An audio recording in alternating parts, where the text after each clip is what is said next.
Since 2015, Pop Health Podcast has brought to you some of the best minds in healthcare, including leaders from government, not-for-profit, and investor-backed powerhouses, as they share successes, failures, and how our audience can move forward in today's constantly evolving healthcare world. Thank you for joining us for today's episode presented by 24 Hour Home Care. Hello, everyone, and welcome to another episode of Pop Health Podcast. This is Gavin Ward, host of Pop Health Podcast. In today's episode, I had the opportunity to sit down with Jeannee Parker Martin, President and CEO of LeadingAge California, and also a pillar in the healthcare community in California for many years. LeadingAge California, whose membership includes many post-acute organizations like CCRC or Life Plan communities, assisted living communities, senior living, in-home care, and other home and community-based services, talks about the workforce challenge in California regarding how many caregivers we will need to successfully serve our aging population in the years to come. Current challenges include a living wage, proper training, and other things explored by Jeannee in today's episode, which also touches on the Master Plan on Aging that was produced by the Department of Aging in California.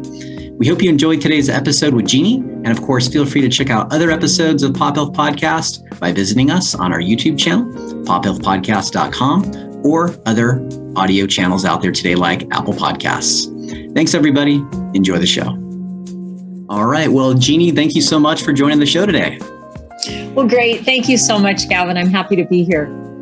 Great. So Jeannee is in San Francisco today, and I'm in Southern California. And before we get into more about LeadingAge and the workforce challenges we have with the aging population, we like to get to know our guests a little bit.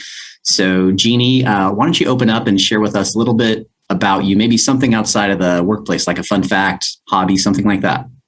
Yeah, well, probably the funnest fact is about this year, because with COVID-19 being at home all the time, I'm a big exerciser and have always been a big runner, walker, kind of outdoorsy type person.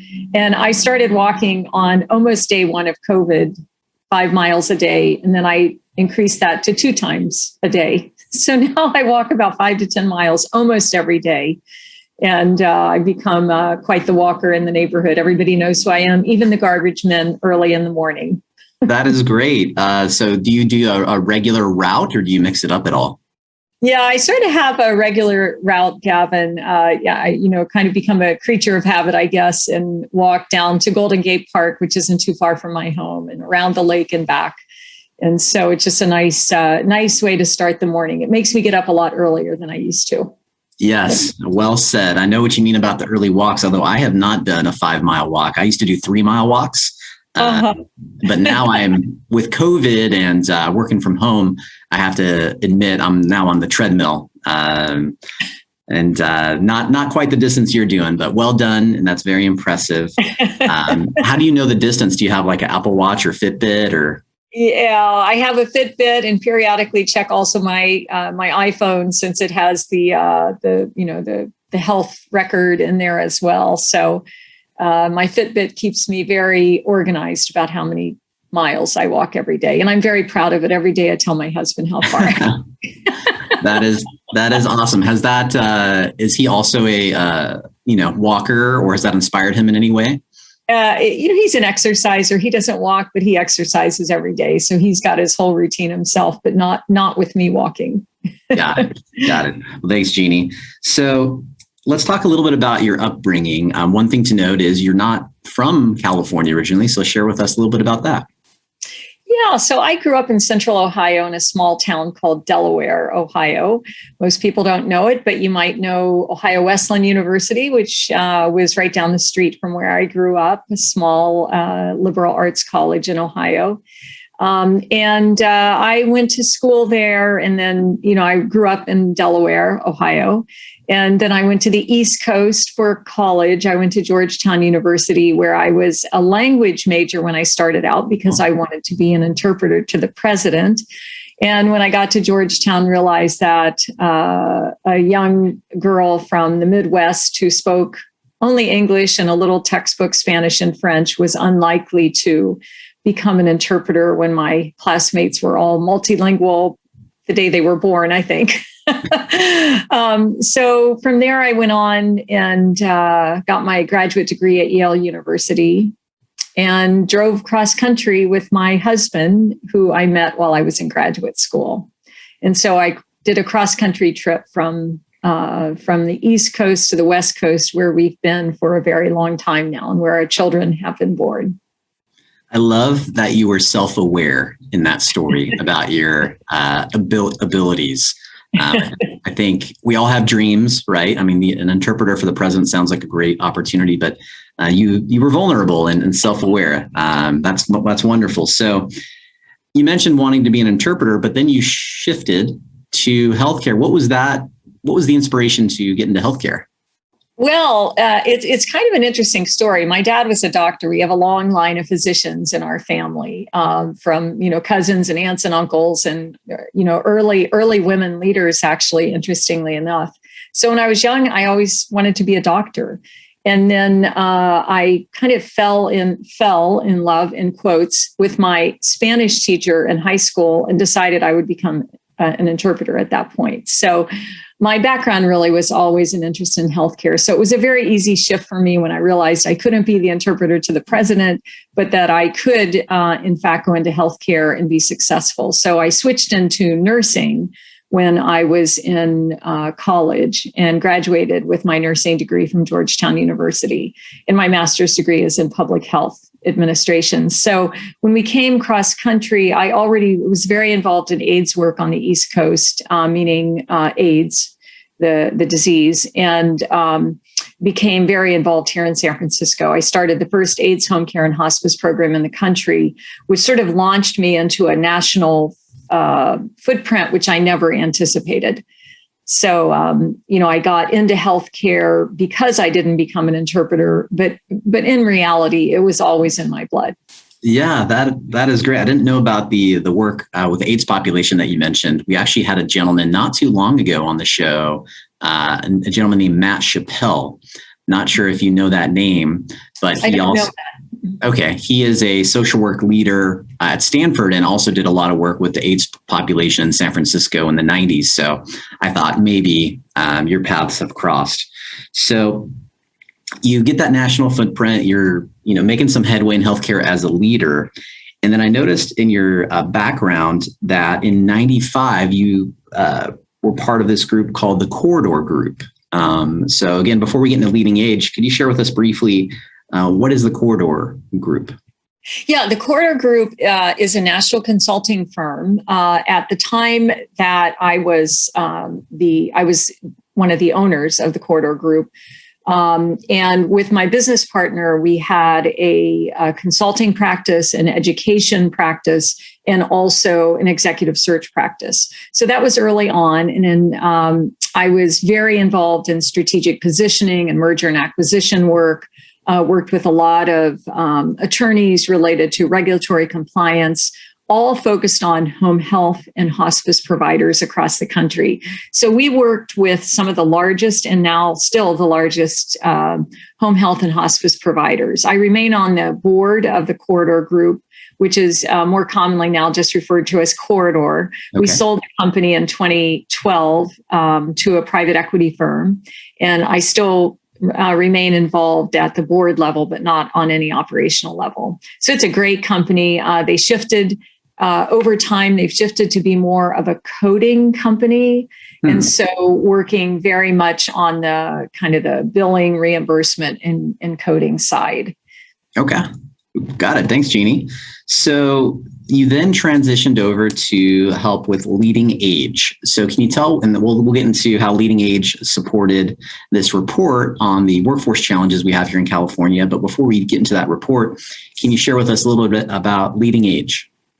Yeah, so LeadingAge California is an organization that focuses on advocacy, education, and public awareness for a variety of types of providers who are out-of-hospital providers.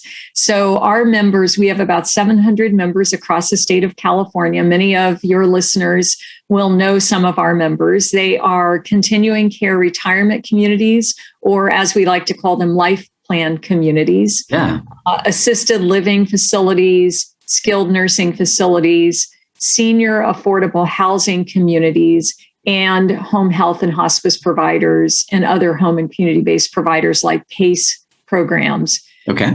So we have a wide range of organizations that are part of our membership.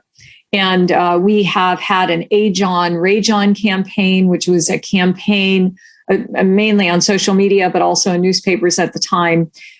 We were focusing on raising awareness about the needs of older adults in the state and also their needs for caregivers and long-term services and support financing. So that was a really big campaign. You can still Google it, ageonrageon.com. It's still available on the internet. We update it and we're using it in some of our social media activities. But LeadingAge California is a great organization. It's part of a national system of organizations by the same name. Our national affiliate or our national partner is LeadingAge. They focus on federal issues, and the state affiliates focus on, obviously, mostly state-related issues. But of course, for affordable housing, some of you will know that are listening, affordable housing is primarily managed or reimbursed and paid for at the federal level under what is called HUD. Yep. Housing and Urban Development. You may be familiar with that. Yeah, I mean, I am familiar. I think there's, have you ever seen the show Designated Survivor by chance? No, I haven't. So I think the character that ends up being the president actually led HUD. And so for those who aren't familiar with HUD, basically, long story short, in the show, there's an explosion and they have to basically go down many levels to see who's the next president, and end up being the guy who led HUD. So some of our listeners, that might be their only reference. I'm familiar because of the challenges here, with the aging population. Yeah. Yes. So LeadingAge California is part of a larger group called LeadingAge, which is a national organization. And LeadingAge was one of the supporters of a recent report. And that report was called Transitioning to Quality Jobs Are Essential, California's Direct Care Workforce and the Master Plan for Aging. I had to look at my notes because that's a really long title. I hope I got it right. And wanted to see if you can share a little bit about the background about how this report came together and LeadingAge's involvement, and any other work that you guys have done that would tie into that subject. Yeah, so this is a really critical report. And if I can comment on the Master Plan for Aging, the Master Plan for Aging is a roadmap for the state of California. And the group that came together as the Stakeholder Advisory Committee represented a wide range of individuals, from academia, from providers to consumers and others. So a really great opportunity to work together and create a roadmap for the future. And a very, very important part of that roadmap is related to caregiving. So as you think about the state of California, we have a huge demand for caregivers with our aging population. And most people on the phone will know the growth numbers. But in the United States, we're expecting about a demand for about 7.8 million more caregivers over the next several years through 2030. And in California, we expect to have 275,000 new jobs for caregivers. So these are really big numbers. And although there are a broader need for healthcare workers, the caregivers themselves are what we're focusing on. And that's why this particular report is so important, because quality jobs in caregiving are very difficult. Number one, because the pay generally is fairly low.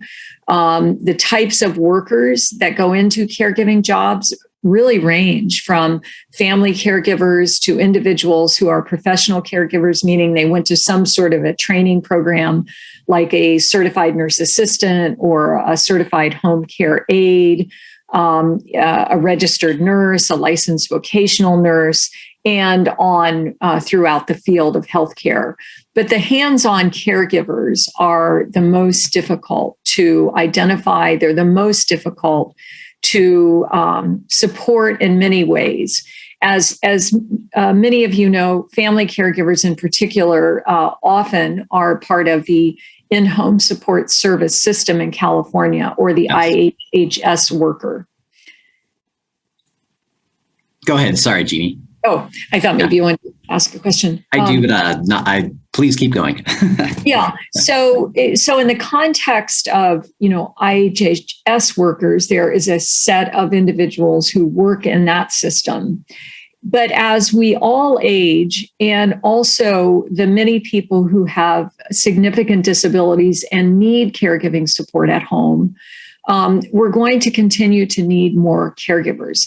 And so quality jobs are essential, and finding workers to fill those positions is also essential. And that's one of the big things that LeadingAge California is also working on.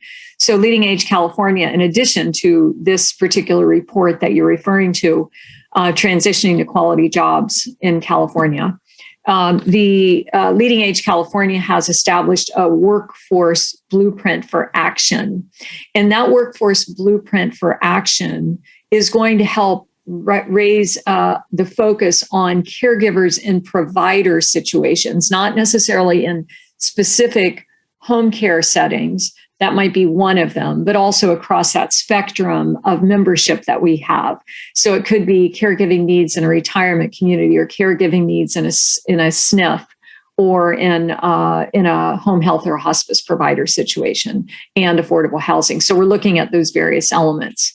And what we realized is that if we honed our own work into our member organizations and then beyond with other provider associations, that we could raise awareness, provide education and training, and also provide critical recruitment and retention tools to aid those provider organizations across the state. And there are many. There are 1,200 nursing homes alone in the state. So that gives you an idea of just how many nursing homes, meaning skilled nursing facilities that are licensed by the state.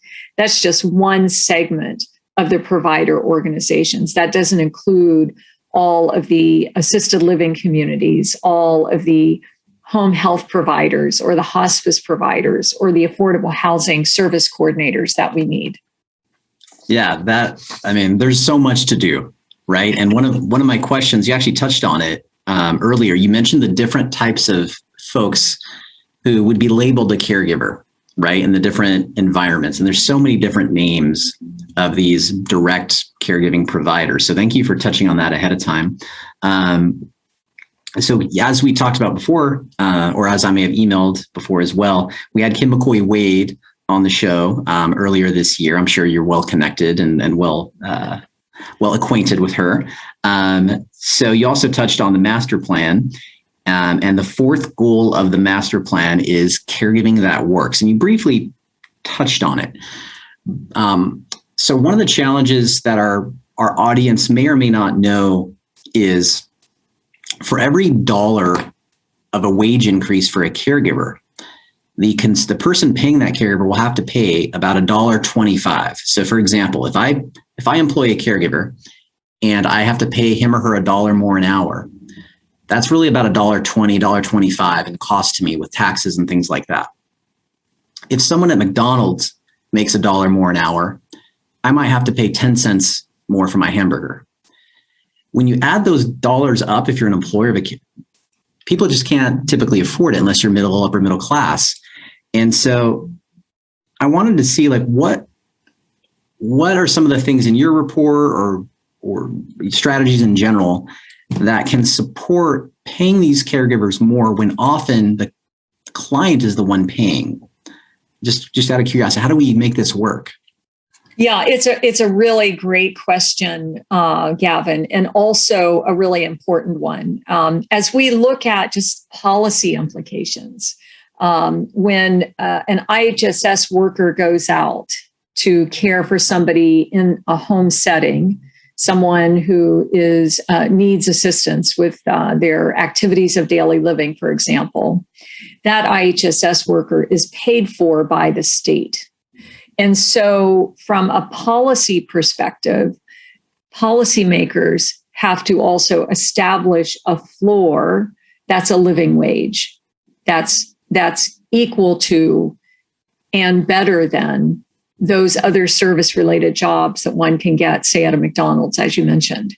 But more importantly, as you go up the ladder of caregiving roles, you're not just competing with the service industry, you're really competing with the healthcare field.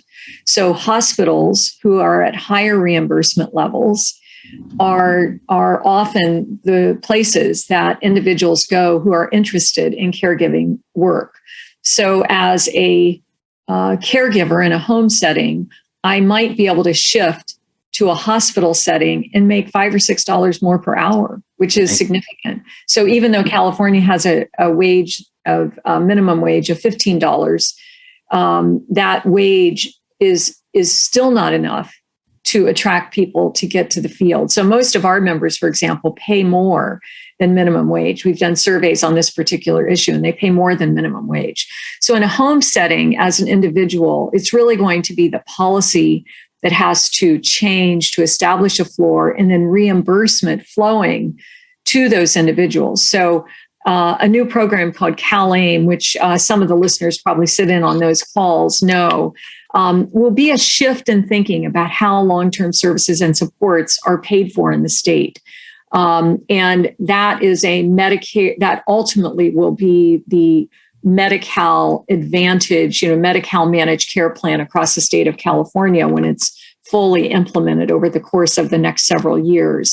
But there will be access to more resources, we believe, to pay for those caregivers in the home setting because of a shift in thinking about the needs of people living in their home versus the need for them to stay in a hospital or the need for them to be in a skilled nursing facility. There's still going to be a need for all those facility types, but there might be a shift in thinking about who can go home and how they go home earlier with the right caregiving support. So that's just one option. I think the other option, the other policy issue is about requiring that people who are caregivers that are in the home get regular benefits. Yeah. Many of our listeners know that people who work in home settings often don't get any benefits. It's often cash under the table. And I would just say that whoever pays cash under the table should really rethink that, because you're doing you're harming the individual who's working in your home. So some of you may have a gardener, some of you may have a housekeeper. Even those individuals, they need to have access to all the benefits that everyone has. Those are the types of workers that many people rely on to be able to remain in their home setting. But caregiving jobs at another level than the two I just described are a huge requirement. And we have to pay fair wages. We have to provide benefits to them. And so policy and reimbursement needs to follow the worker and be accessible to whoever is going to pay that worker to help them stay in their home setting. So let's continue on this path. So one of the pieces of the report is, and we've heard this across the country, universal home care. So a question I have for you is, what is this universal home care approach? Yeah, well, this gets back to those various different positions that I described earlier. So in a home setting, in a provider setting, often there are different jobs that are performed by different people. So a universal home care worker allows for one individual to do more than might have been in their prior, quote, job description. So, for example, if you're a home health aide in a home care aide in California, and you come into my home, I've been in the hospital, I'm now home recuperating from a hip replacement.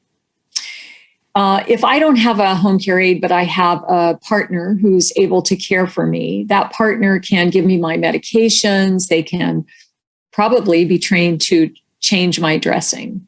Yeah. But sometimes that doesn't occur. There's not a partner in the home or somebody who can help that's a family member that could be that person.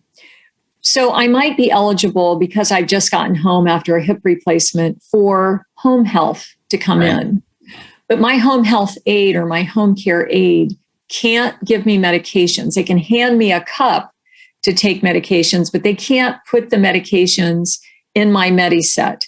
They can't change my dressing, even if it's a simple dressing.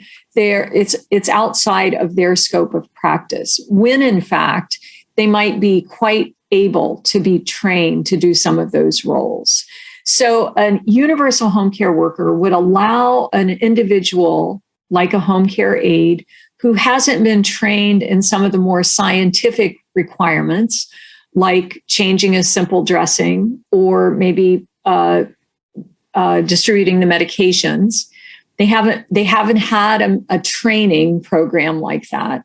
Could they? But they could be trained to do those things. So a universal home care worker would be able to do some of those things. And the same thing happens in a provider setting, like an assisted living. The same restrictions apply, but others could be trained to do some of the same jobs. So there would be some progression, perhaps, of skills training, of scope of practice aligned with the worker's skills, compensation. And then it allows that individual for some career advancement, which is what some people are looking for. Not everyone, but a lot of people would really like to be able to move up the career ladder in healthcare, make a little bit more money or a lot more money, and be able to continue to thrive in a career that would allow them to do this. So a home care worker approach, a universal home care worker approach, is a very, very valuable consideration. We're currently looking at a universal,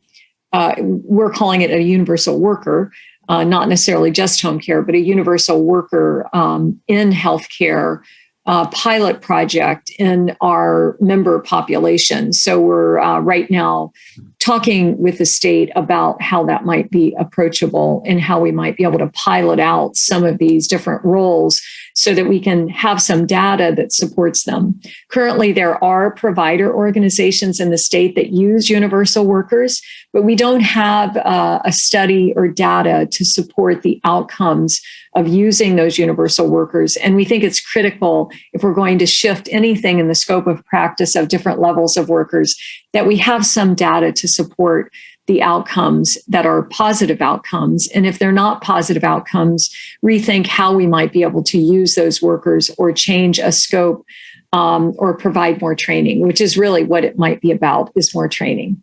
Yeah, no, it makes a lot of sense. I know in states like Texas, in my day job, our Texas team, the caregivers out there have more ability and freedom to do some of these universal worker things like changing a dressing or even administering some basic medication. But in California, like you're talking about, there's more limitations there. So I think that's a great idea. One quick thing to note, you mentioned with LeadingAge California, a lot of your members are CCRCs or life planning communities. Did I get that right? Life plan? Life plan. Uh-huh. Thank you.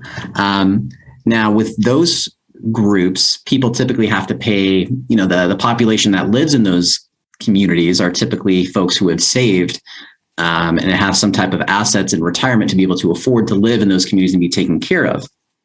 So the workers that work in those communities are being paid not by the state, but by those communities typically. They might do IHSS on the side.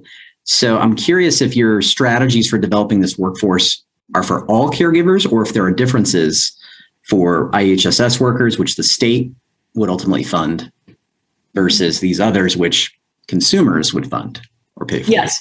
So that's a really great question. So our blueprint for action at LeadingAge California, so it's a LeadingAge California workforce blueprint for action, which is really focused on our membership, which is the post-acute spectrum of care providers. And it's looking at, it's intended to create more jobs and people coming into the field across all those categories. So in that regard, I think what's important is that in a skilled nursing facility, in a CCRC or life plan community, typically you wouldn't be using IHSS workers. There might be circumstances where you would, but typically in those two types of settings, you wouldn't have IHSS workers. The difference between the IHSS workers is that's focused on the Medi-Cal population. And so individuals have to qualify for Medi-Cal in their home setting. So it's possible that they could be living in a retirement community or in not in a SNF so much, but in an assisted living community. They could be. I don't know the statistics on how many IHSS workers work in those types of settings, but I would suspect that number is fairly low. Yeah. Just by nature of the types of individuals. So one of the things that's important, and I'm going to drift off from your question just a little bit, you touch on something that's really critical. So LeadingAge California focuses on the spectrum of types of individuals that live in California, from the highest net worth individuals who move into high-end life plan communities to the lowest income individuals who are living in low-income housing or we call it affordable housing. And we focus on the older adult population. That's just our focus. So in that older adult population, we see the spectrum of needs and how income really does influence what kind of care one gets. Our focus is not so much on the homeless population, although indirectly, by virtue of advocating for more affordable housing, we're hoping also to move people who are homeless or living in not permanent housing. They're living in some temporary housing situation.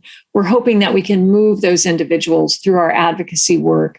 And I'll talk about the master plan for aging related to that into these other settings. So back to the IHSS workers and the other caregivers. So in terms of the caregivers, the IHSS workers typically are paid for by the state. And if you're in a provider setting, particularly in a CCRC or in some assisted living settings, the individual would be paying out of pocket for that. And that's where it gets very costly when you're competing with these other types of settings. So if I'm an individual, I may have to pay $15 or $20 an hour. And so as we move forward, the importance of the master plan for aging is to think about the spectrum of individuals, the spectrum of their care delivery needs, and how can the state and or federal government pay for some of these long-term services and support needs that individuals have in their home. So the aid that's required to keep me at home as I age, because I no longer can prepare my own meals. I can no longer shower alone. I can no longer bathe by myself. I can't do all of my personal care alone and or possibly be safe in my home. So in that regard, I may have some ability to pay, but not full ability to pay. But we know it's cheaper for me to stay in my home setting than if I slip and fall because I am alone and have to be transported to the emergency department and then I'm hospitalized because I broke my hip. That's a much greater cost than for the Medicare or Medi-Cal system or private insurance system to pay for some of those costs for me to remain at home.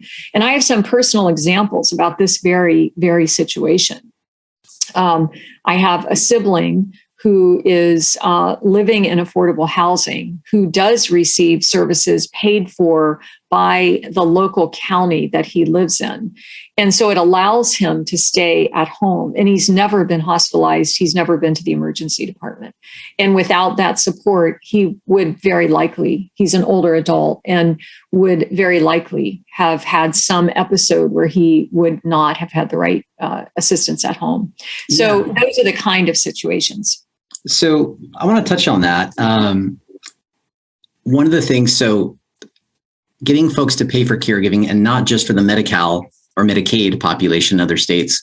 Quick example that you probably know, our listeners may have heard of this, but Centers for Medicare and Medicaid, which is often referred to as CMS, has given private Medicare Advantage plans the ability to include caregiving in their plans. Typically, it's being used by groups like Scan Health Plan, Anthem throughout the country. I know Humana does it in certain pockets as well. Typically, the caregiving that these private plans are willing to pay for is short-term and does help with a post-hospitalization transition or respite care.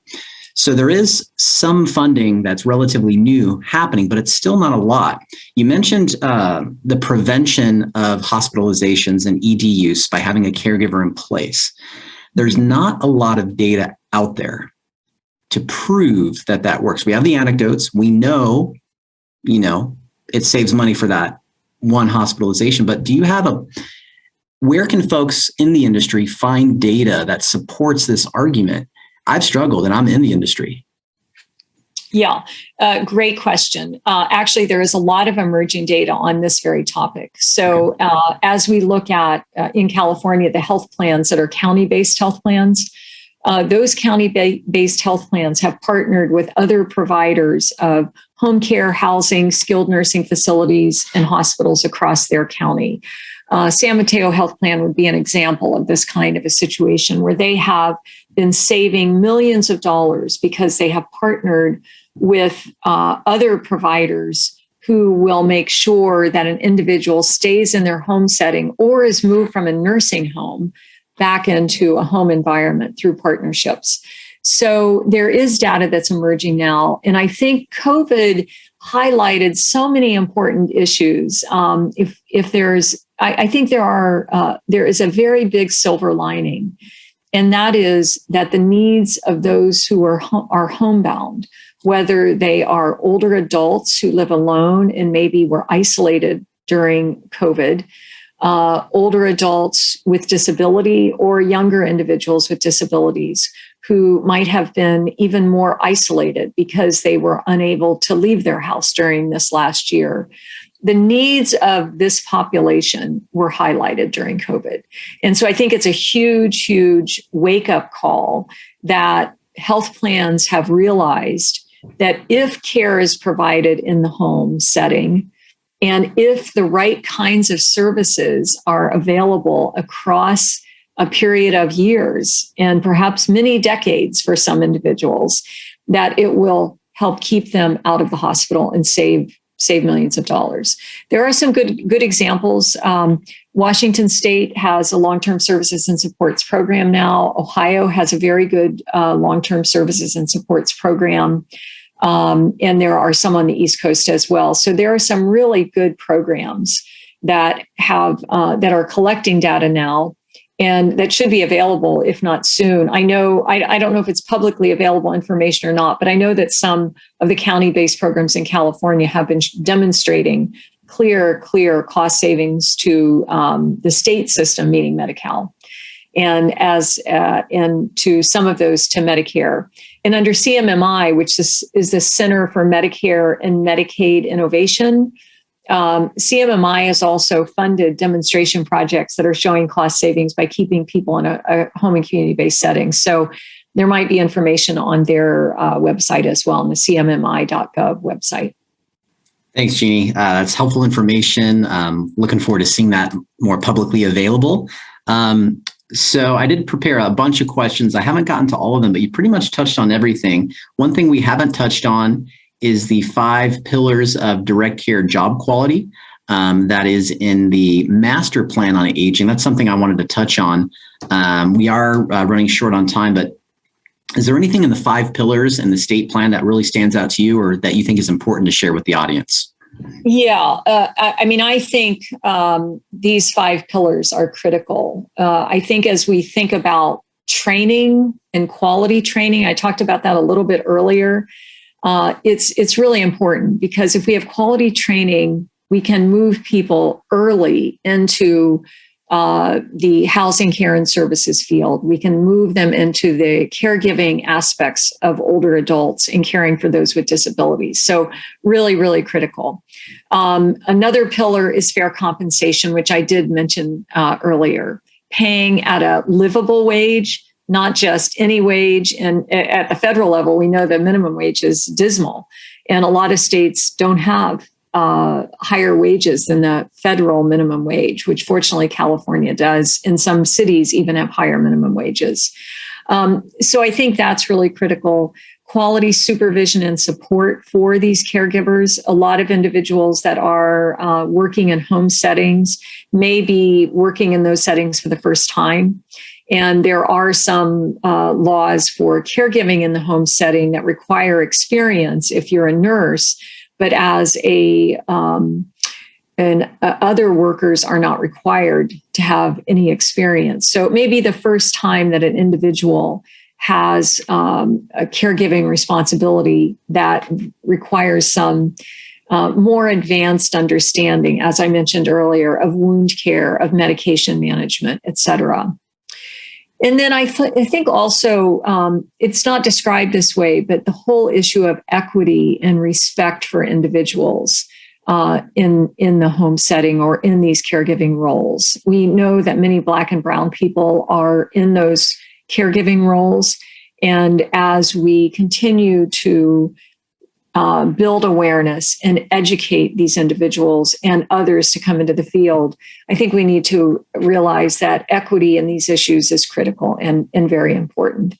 And then finally, I think that we need to create real opportunities. And that's what the LeadingAge California Blueprint for Action is intending to do, to take the elements of the caregiving workforce that are described in the Master Plan for Aging and move them into a specific targeted provider organization audience, but one that can collaborate with other provider organizations and then across the spectrum of out-of-hospital services across the state. Yeah, there's so much. These are just scratching the surface, right? Very important pillars, important parts, but getting to the end is going to be the biggest challenge. Executing on all these, right, is going to be the biggest challenge. So you've been great, Jeannee. How can folks learn more about LeadingAge California? Oh, you can go to our website, LeadingAge CA, like California, LeadingAge, like your age, leadingageca.org. We have lots of information and resources on our website. We are a provider-focused organization, so you don't tend to find so much consumer-directed information. But the individuals who are healthcare workers on the call today or who are listening today can certainly also join LeadingAge California. We have great education, great training. You can attend our webinars, attend our conferences, get access to lots of really great information about caring for older adults in these various settings. So we'd love to have more members, and we would love to have all of your listeners join, including you. Yeah, I was actually, once we're done with the recording, I was actually going to talk to you about exploring that now that I'm getting to know you guys a little bit better. Nice pitch. Oh, yeah. Well, Jeannee, as I mentioned a moment ago, you've been a great guest on the show. I really appreciate you and being available to our audience. Folks, again, we can't have guests like Jeannee on the show without you listening or watching on our new YouTube channel. So feel free to leave a review about this episode or any others. And we are now celebrating over 6 years of Pop Health Podcast. And Jeannee, you are guest number, I think, 140. So without folks like you, Jeannee, joining the show, we can't make this happen. And quick tangent here. I interned in college for ABC, American Broadcasting Company. And I always wanted to be on TV or a reporter. And folks like you, Jeannee, make me get a little bit of that joy in today's world. So thank you so much again. Have a great day, everybody. Thanks, Jeannee. Thank you. Thanks, everyone, for tuning in to another episode of Pop Health Podcast. We hope you've enjoyed today's episode, and if you have and want to check out other episodes, visit us at pophealthpodcast.com, iTunes or Apple Music, Spotify, Stitcher, and now YouTube as well. Take care.